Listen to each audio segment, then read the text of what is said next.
Bienvenue dans ce premier Biz and Live. On est ravis de vous accueillir pour cette première avec Claudia. Donc moi, c'est Cécile Amiel. Je suis coach business. Et Claudia… Et moi, je suis coach du web. C'est ça. Et toutes les deux, en fait. Donc Claudia, c'est la Miss Technique qui maîtrise tous les outils, qui nous a permis de se faire ce live en direct avec vous aujourd'hui. Et donc, à nous deux, on cumule 20 ans d'expérience dans le marketing, dans le coaching. Et notre mission, c'est de démystifier le marketing pour les professionnels du bien-être, notamment. Et aujourd'hui, on va vous montrer comment vendre une offre irrésistible. Comment la créer, comment faire en sorte d'avoir les 4 composants dans votre offre qu'on va vous présenter juste après. Alors pour ça, déjà, on va se poser la question, c'est quoi une offre irrésistible?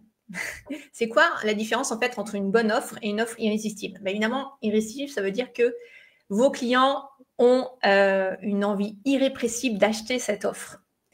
Et du coup, comment on déclenche ça? Pour ça, je vais prendre un exemple concret. Claudia, je vais prendre un exemple qui est une feuille de papier. Coucou Anne-Sophie. Une feuille de papier blanche. Voilà, rien de plus simple. Mais cette feuille, elle est de grande qualité, tu vois. Elle permet d'écrire de manière fluide.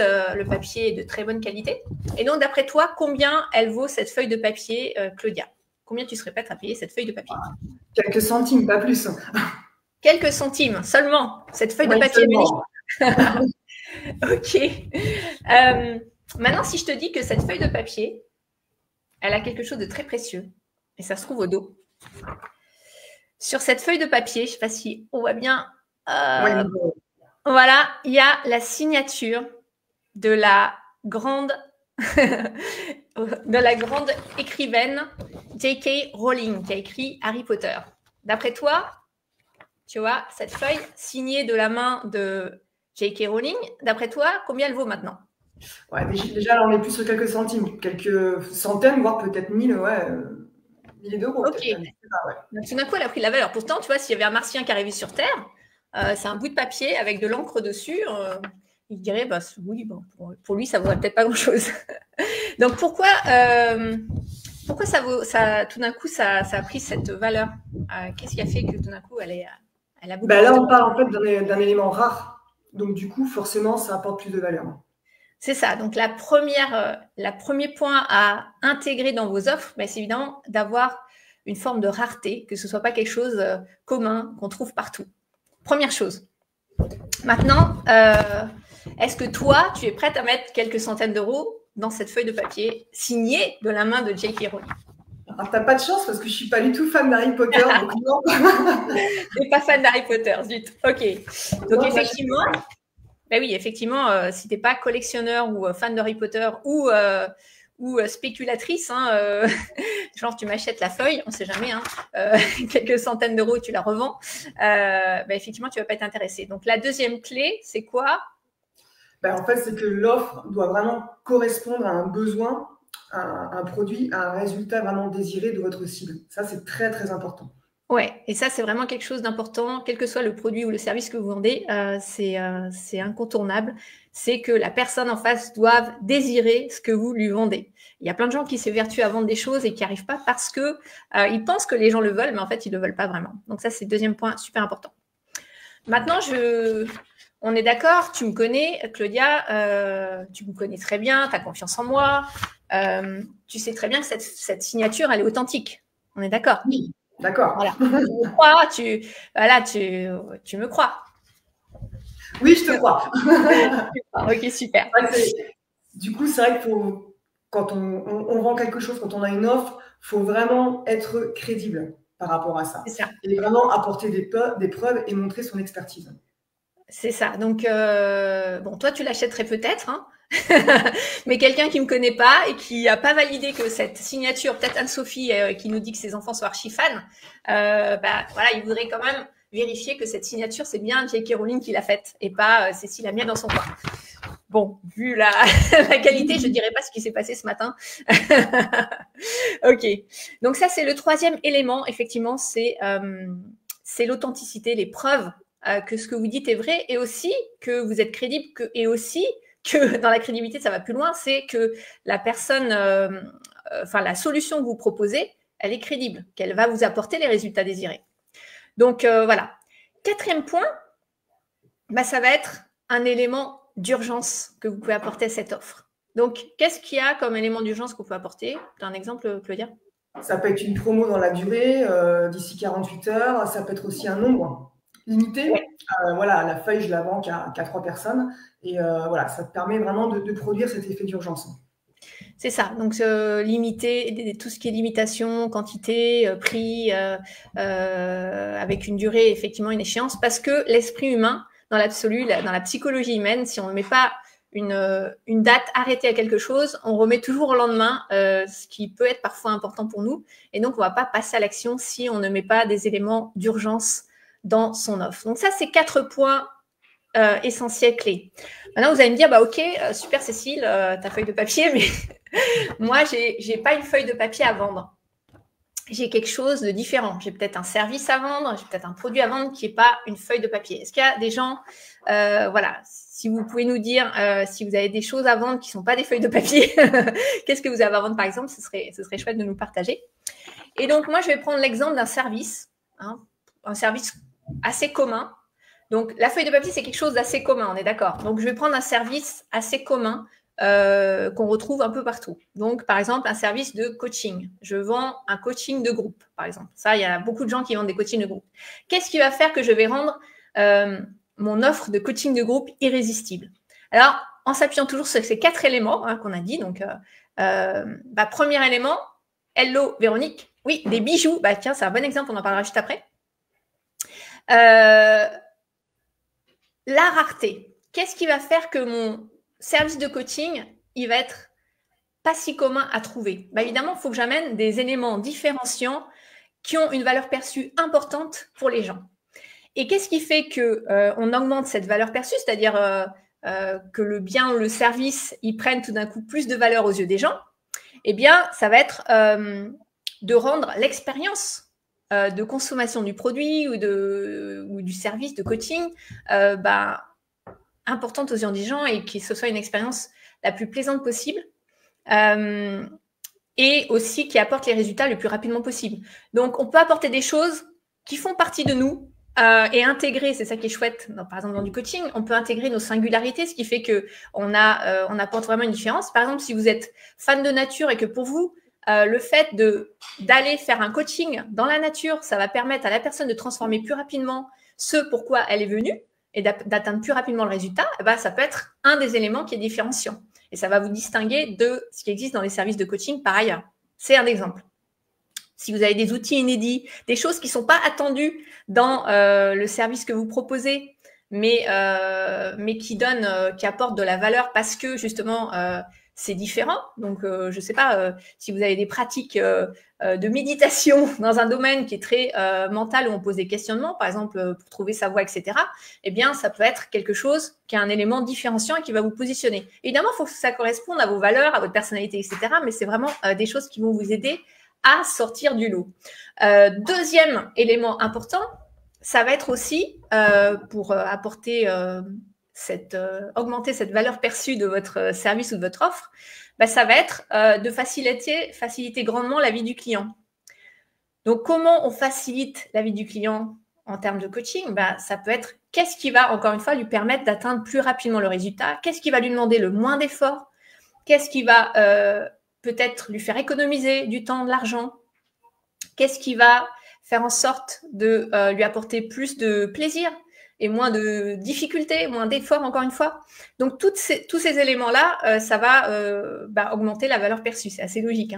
Donc, un exemple, si, comme nous, on le fait, par exemple, dans notre accompagnement Business Zen, un truc qu'on fait, d'ailleurs qui nous a été soufflé par une cliente, donc important d'écouter ses clients, c'est de faire un feedback sur les productions des gens. C'est-à-dire que non seulement on partage les enseignements en direct, on fait des exercices en atelier, et ensuite on leur permet quelques jours plus tard de nous faire passer leur production et on les commente en direct, en live, soit avec eux s'ils ont envie d'être présents au live, soit ils écoutent le replay.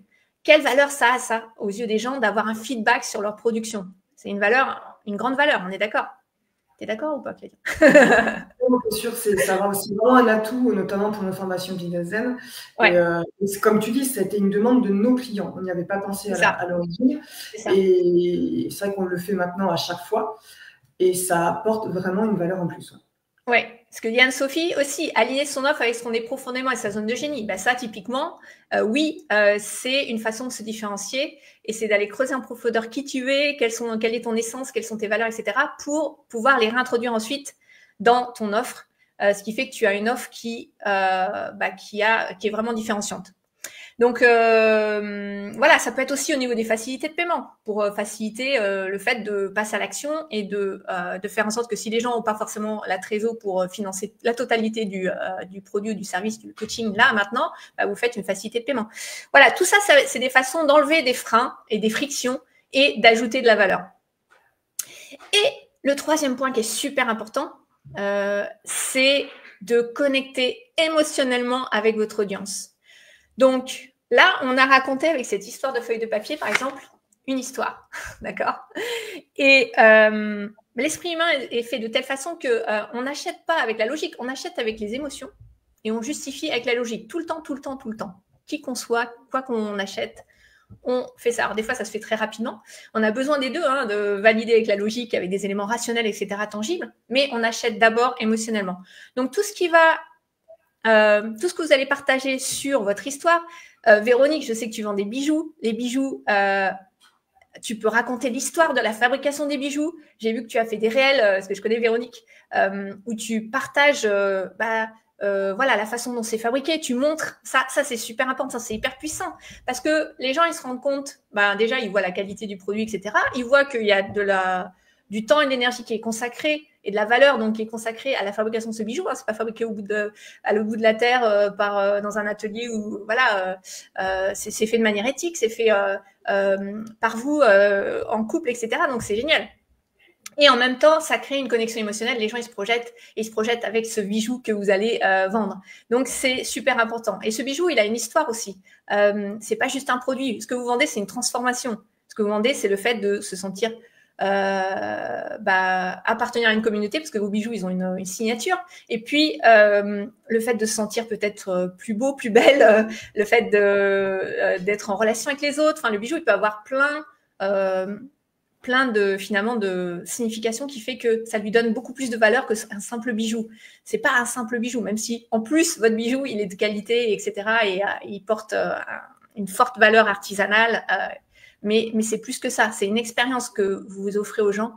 Voilà. Donc tout ce que vous pouvez mettre en avant sur votre histoire, ça va être super important. Et aussi partager votre pourquoi c'est important pour vous. Et surtout si vous êtes dans un service de coaching. Pourquoi vous faites ce que vous faites? Qu'est-ce qui fait qu'aujourd'hui, vous aidez les gens? Votre histoire et votre pourquoi, il est différent. Chaque personne a son pourquoi et son histoire unique. Donc, on a tous et toutes une histoire unique.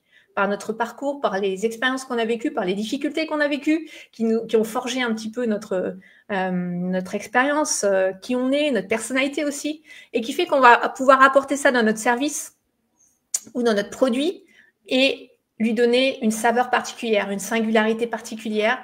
Et la personne en face, on va connecter avec elle émotionnellement grâce à ça, même si elle n'a pas vécu exactement la même histoire. Mais le fait de partager qui on est, pourquoi on fait les choses, ça va créer un pont émotionnel avec les gens. Et ce pont, il est essentiel, quelle que soit la chose que vous vendez. Et souvent, on peut penser que dans des services pour les professionnels ou dans des services où il y a moins ce côté humain, ça n'a pas de valeur. Au contraire, ça a de la valeur. Ça a de la valeur parce que, encore une fois, on n'achète pas avec la logique, on achète avec les émotions. Et derrière tout professionnel, il y a un être humain. Donc cet être humain, il va connecter avec nous comment? Il va connecter et qu'est-ce qu'il va faire qu'il va aller vers un coach plutôt qu'un autre? Ce n'est pas des outils uniquement qu'on partage. C'est aussi parce qu'on a des valeurs communes. Peut-être qu'on a une vision commune de là où on va amener les gens et que la personne se reconnaît dans ces valeurs. Les valeurs, elles sont super importantes. Donc, voilà un petit peu ce qu'on voulait vous partager. Et il y a un autre point au niveau de la connexion aussi, c'est de montrer quels sont les bénéfices de votre quels sont les bénéfices de votre produit, donc les conséquences positives de l'utilisation du produit ou du service, et de le montrer de manière émotionnelle. Qu'est-ce que ça va transformer dans la vie des gens, le fait de porter un bijou à Véronique? Qu'est-ce que ça va faire au niveau de leur déjà eux-mêmes, dans leur image d'eux-mêmes, de la relation à eux-mêmes? Peut-être qu'ils vont se sentir plus en confiance, peut-être qu'ils vont arborer ça avec fierté, se sentir appartenir, peut-être qu'ils vont augmenter leur statut d'une certaine manière, peut-être qu'ils vont aussi, grâce à ça, si le bijou il est de bonne qualité, qu'il a des vertus particulières, dans le sens où c'est fait avec des matières naturelles, etc., bah, peut-être que ça va participer à son bien-être. Donc, ça va toucher à quelque part à la santé au sens large, bien sûr, et de se sentir bien, en fait, de se sentir bien. Peut-être que ça va... voilà, enfin, tout ce qui peut en tout cas relier à des bénéfices émotionnels sur sa psychologie, sur même son état physique et sur tout ce qui touche à ses émotions, qui le met plus en joie, qui lui apporte un certain nombre de bénéfices émotionnels, et ben, ça va faire une différence aussi. Donc voilà un petit peu les composantes qu'on voulait vous partager sur l'offre irrésistible. Je vais récapituler, hein, donc avant qu'on puisse passer à des questions, si jamais il y a des questions. Je regarde juste, hop. Claudia, il y a juste un petit message, je ne sais pas si tu as vu, de LinkedIn. Non, je sais, ça ne marche pas, je n'arrive pas à le lancer. D'accord, c'est pas grave. Donc, si je récapitule notre checklist, on a la rareté, d'accord? Donc, le fait de rendre les choses...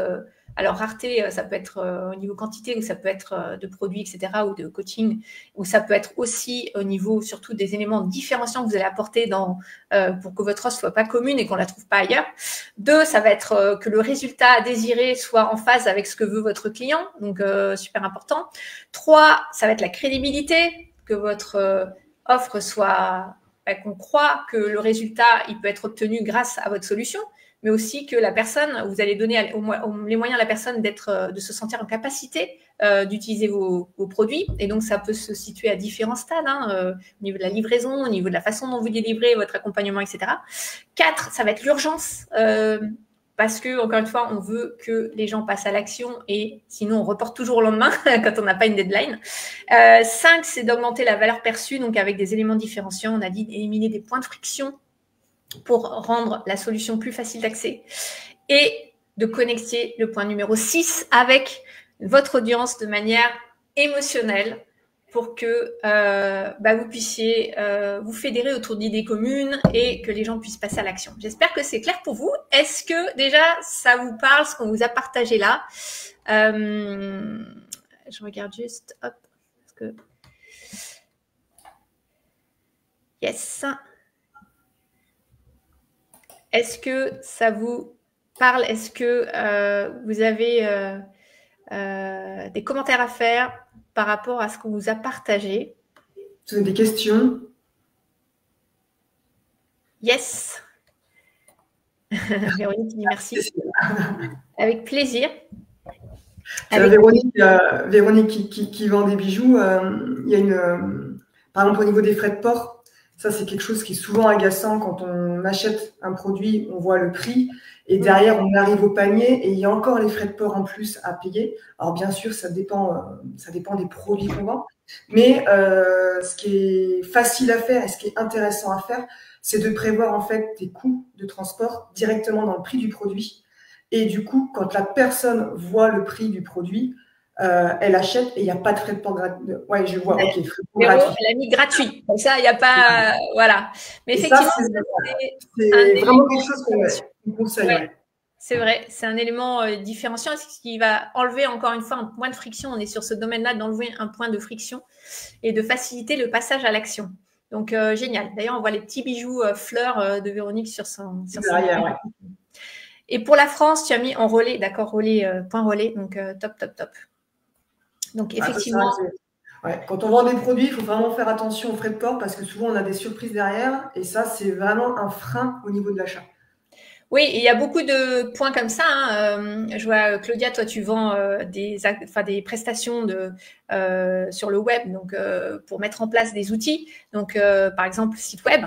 Et c'est vrai que un des points qui est remonté parfois, c'est qu'un site web, il y a des frais, tu peux y avoir des frais de maintenance, des frais d'entretien, des plugins qu'on n'avait pas prévus, des choses comme ça. Donc déjà, les gens, souvent, ils ont investi un gros budget dans la réalisation de leur site auprès d'un prestataire. Et derrière, ils ont des frais qu'ils n'avaient pas vraiment anticipés et qui peuvent venir aussi gonfler la facture et qui sont vraiment des freins, quoi. Et donc toi, par exemple, une des façons que tu as si tu veux le partager. Ouais, voilà, j'ai fait un contrat de maintenance qui comprend l'hébergement, le nom de domaine et la maintenance du site, donc tout ce qui est sauvegarde, mise à jour, etc. 280 € par an. Et en plus, je l'offre la première année, ce qui permet de faire diminuer un petit peu le prix à l'achat. Ouais. Et du coup, voilà, mon client, il sait exactement où il va. Et au-delà de ça, tu as fait quelque chose aussi qui, pour moi, a une grosse valeur et qui participe à ça, c'est de faire en sorte de simplifier les sites web pour qu'il n'y ait pas justement tous ces plugins ou ces trucs qu'on met en plus, pour que l'utilisation du site en lui-même, il est limité à une interface qui soit très, très facile d'utilisation pour le client. Là, je te fais de la pub, là. Je vois. C'est pas non, mais c'est vrai. Et du coup, ça facilite l'accès. Donc, on enlève encore un point de friction. Et en plus, ça évite d'avoir des coûts supplémentaires derrière. Donc, ça, c'est tout ce qui fait que, en fait, tout ce que vous a partagé là, les 6 points, vous pouvez vraiment les appliquer à absolument tout. Mais ce qui est important de retenir, c'est qu'on ne vend pas un produit, on vend une transformation, on vend une expérience. Donc, même quand c'est un produit physique, on ne vend pas un produit. Là, j'ai vendu une feuille.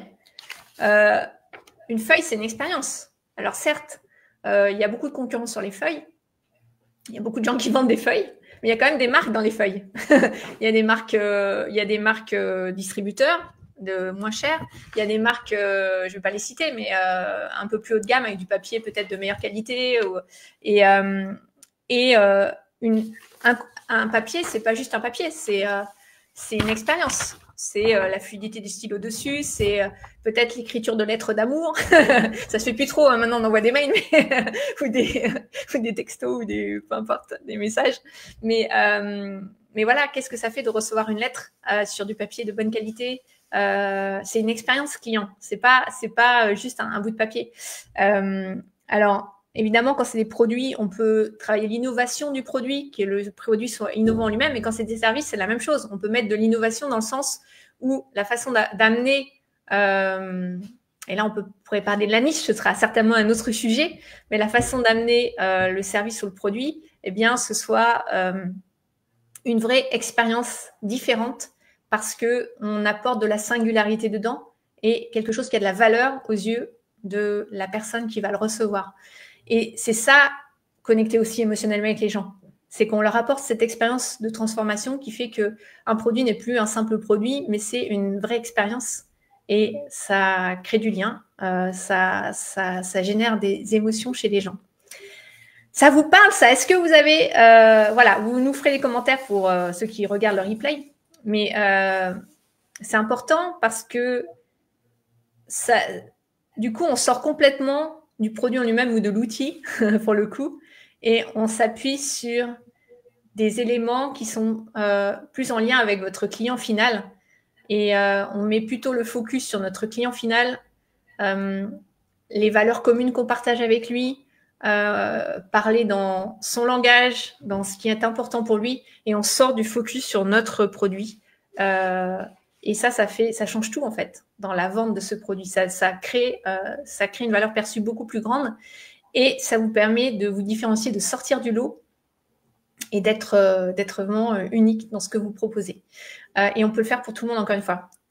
Donc voilà. Hop. Je regarde s'il y a des commentaires. C'est vrai qu'on pense souvent à vendre un produit, mais c'est ce que tu dis souvent. Hein. On répond en fait à une problématique, un besoin du client. Et c'est ça qui est important, c'est de raconter une histoire et pas de dire je vends ce produit. C'est vraiment tout ce qu'il y a autour du produit qui va le faire vendre quelque part. Oui, et c'est pour ça que c'est super important de sonder les gens à qui vous allez vendre les choses. C'est vrai que c'est souvent la partie qui peut être négligée par certaines personnes, de prendre le temps d'interroger les gens à qui vous allez offrir vos services, d'interroger les gens autour de vous pour voir quelles sont leurs problématiques, leurs vraies problématiques et pas celles que vous imaginez dans votre tête. Faire des recherches aussi, le web ça aide à faire des recherches, que ce soit sur les moteurs de recherche ou sur YouTube ou sur Amazon, enfin sur des sites qui vous permettent d'avoir de l'information sur ce qui est vendu. Parce que un point de base dont on n'a pas parlé vraiment de manière profonde dans ce live, parce qu'on ne peut pas tout traiter, c'est le fait d'aller creuser justement ce que désire vraiment la personne et quelles sont ses vraies problématiques et pas celles, encore une fois, on imagine. Et parfois, on peut construire un produit. Ça m'est déjà arrivé, hein, je pêche, je parle par expérience. On peut construire un produit dans son coin et se dire, ou un service, et se dire, waouh, je suis super enthousiaste au fait de partager ça, j'ai adoré le créer, etc. Et en fait, il n'y a pas de marché en face. Simplement parce que la personne n'est pas déjà en recherche de solutions par rapport à ce qu'on partage. Et du coup, vous allez faire un flop. Donc, c'est dommage de passer du temps et de l'énergie dans la création de quelque chose qui finalement vous parle à vous-même. C'est cool si vous êtes éclaté, hein mais c'est pas suffisant pour finalement que la personne en face puisse sortir sa carte bleue et acheter. Donc, petit récap encore une fois sur l'offre irrésistible, les 6 points importants à valider. Premier élément, la rareté, que votre offre soit suffisamment rare, c'est-à-dire qu'on ne trouve pas ça partout ailleurs. 2, que le résultat que vous proposez soit vraiment désiré par votre client et qu'il soit spécifique. 3, que vous apportiez des preuves que ça fonctionne, qu'il y ait de la crédibilité ou de l'authenticité. 4, qu'il y ait une forme d'urgence pour que les gens puissent passer à l'action sans attendre. Et maintenant, donc, et d'augmenter le 5e point, la valeur perçue avec des éléments différenciants au niveau de votre offre et d'éliminer tous les points de friction qui pourraient faire que la personne, finalement, n'achète pas. Et 6, de connecter émotionnellement avec votre audience, de lui parler dans ses valeurs, en mettant en avant les bénéfices concrets et en connectant à l'émotion à travers ces bénéfices. Et puis, en partageant aussi votre histoire. Pour aller plus loin, je t'invite à télécharger gratuitement le plan spécial pour les professionnels du bien-être, 5 jours pour attirer tes prochains clients, même si tu n'as pas encore d'audience. Le lien est dans la description.